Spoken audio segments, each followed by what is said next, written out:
السلام علیکم ناظرین، آپ دیکھ رہے ہیں ایم آئی اسلامک اسٹوڈیو۔ ناظرین، آج کی اس ویڈیو میں ڈاکٹر ذاکر نائک سے دو دلچسپ سوالات پوچھی گئے ہیں۔ سوال نمبر 1 یہ ہے کہ بیت اللہ میں یا کوئی اور مسجد میں غیر مسلم کو اندر جانے کی اجازت نہیں ہوتی، یہ کیوں؟ اور دوسرا سوال یہ ہے کہ تمہارے مسلمان ہمارے بابا گرو نانک کو اپنا پیر مانتے تھے اور آج تم لوگ ہمیں کافر کہتے ہو۔ تو آئیے سنتے ہیں ڈاکٹر ذاکر نائک کا ایک زبردست جواب۔ اگر ویڈیو اچھی لگی تو ویڈیو کو لائک کریں، چینل کو سبسکرائب کریں۔ شکریہ۔ معزز حاضرین، جو بھی میرے بھائی بیٹھے ہیں یہاں پہ، اور ڈاکٹر صاحب کو میں ادب عرض کرتا ہوں، اور میں سمجھتا ہوں کہ میرے کشمیری بھائیوں کی خوش نصیبی ہے کہ ایسی نیک روحیں یہاں آئیں اور ہمیں درس دیں، سچائی سے واقف کرائیں۔ یہ ہماری خوش قسمتی، کیونکہ روحانیت کی بات جو ہے وہ انسان کے اندر کی جو پرتیں ہیں جس پہ میل جنم جنم کی جمی ہوتی ہے، یہ اجلاس، یہ مبارک دن وہ ہماری گندگی کو صاف کرتے ہیں، اندر کی میل کو صاف کرتے ہیں۔ اور گرو گرنتھ صاحب کا ایک شبد میں یہاں ضرور عرض کرنا چاہوں گا، کیونکہ گاڈ از ون، کوئی فرق نہیں پڑتا۔ جب بابا جی مکہ گئے تو وہاں لوگوں نے کہا یہ کوئی پھر دیوانہ فقیر آیا ہے یہاں پہ۔ وہاں اس وقت یہ سوال نہیں تھا یہ کسی سکھ قوم سے تعلق رکھتا ہے یا کسی اور قوم سے، ان کو تو اس وقت صرف دیکھا گیا ایک فقیر، مستانہ فقیر، اس لیے گاڈ از ون۔ اور میں یہ کہنا چاہتا ہوں کہ خالق میں خالق، وہ اللہ جو ہے، خالق جو ہے، ساری دنیا کے لیے اس کی رحمت کی نظر ہے، اس میں ہم بھی ہیں، آپ بھی ہیں، سب ہیں۔ میں ڈاکٹر صاحب سے صرف 2 منٹ میں بات ختم کرنا چاہتا ہوں۔ میں یہ عرض کرنا چاہتا ہوں، بڑے پیار سے، خوشی سے میں ایک دن لکھنؤ کے امام باڑے پہنچا تو وہاں پہ میرے کو اتنا پیار آ گیا، اتنی پیاری مسجد شریف بنی ہوئی تھی ماربل میں، وائٹ ماربل میں، تو میرا دل کیا کہ میں اندر جاؤں، کیونکہ میرا جم پل تو آپ لوگوں میں ہے، میں تو پیدا یہاں ہوا ہوں، میں تو کشمیری ہوں، فرسٹ لے آیا میں نے کشمیری، اس کے بعد ساری باتیں ہیں، اس مٹی میں جنم لیا، اس میں مریں گے، کوئی پرواہ نہیں۔ اتنی عرض میں کرنا چاہتا ہوں کہ نہیں مجھ سے رہا گیا، پیار آیا میرے دل میں، میں نے کہا خدا میں اندر جاؤں اور میں ذرا دیکھوں اور اپنی روح کو خوش کروں، میں دیکھ کے کیا ہے اندر اس کے۔ وہاں ایک بورڈ لگا تھا کہ نان مسلم از ناٹ الاؤڈ ان دی مسجد۔ میں صاحب جی سے اتنی عرض کرنا چاہتا ہوں، ڈاکٹر صاحب سے، کہ مجھے یہ ایکسپلین کر دیں، یہ میرے دل میں بیٹھی تھی بات کہ بھائی یہ نان مسلم جو ہے وہ مسجد میں الاؤ ہے یا نہیں، اگر نہیں ہے تو کیوں؟ Thank you sir. ہمارے بھائی صاحب نے ایک بہت اچھا سوال پوچھا۔ جنک سنگھ ریلی ہوں۔ جنک سنگھ رالی صاحب ماشاءاللہ بہت اچھا سوال پوچھے، اور ان کے سوال سے ہمیں مسلمان کو بھی انشاءاللہ ہدایت ملے گی۔ جنک سنگھ رالی صاحب نے سوال کیا کہ وہ چاہتے تھے لکھنؤ میں ایک مسجد میں جائے، لیکن وہاں بورڈ لگا تھا کہ non Muslims are not allowed, غیر مسلمان کو اندر آنے کی اجازت نہیں ہے۔ یہ پوچھنا چاہتے ایسا کیا اسلام میں ہے، اور ہے تو کیوں؟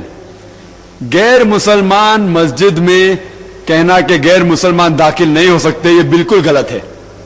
عام طور پہ غیر مسلمان مسجد میں آ سکتے ہیں، ہمیں اگر ڈر ہے کہ وہ کچھ دنگا فساد کرے اس ٹائم اسے روکے تو الگ بات ہے، ورنہ غیر مسلمان مسجد میں آ سکتے، اور محمد صلی اللہ علیہ وسلم خود غیر مسلمان کو مسجد میں دعوت دی۔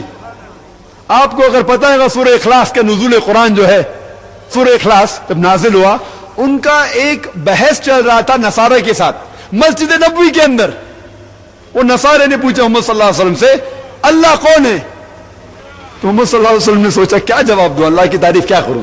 تو وہی آتی قل هو اللہ احد، کہو کہ اللہ ایک ہے، اللہ الصمد، اللہ ایبسولوٹ ایٹرنل، لم یلد ولم یولد، وہ نہ کسی کو جنم دیتا ہے نہ کسی سے جنا ہوا ہے، ولم یکن لہ کفوا احد، اور اس کے جیسا کوئی بھی نہیں ہے۔ تو یہ جو نازل ہوا جب محمد صلی اللہ علیہ وسلم کرسچن لوگ سے بحث کر رہے تھے مسجد نبوی میں، اس ٹائم ان کو پرمیشن تھا۔ ابھی الحمدللہ کوئی بھی مسجد میں غیر مسلمان جا سکتا ہے، صرف مکہ اور مدینہ میں، اور میں کہوں گا کیوں نہیں؟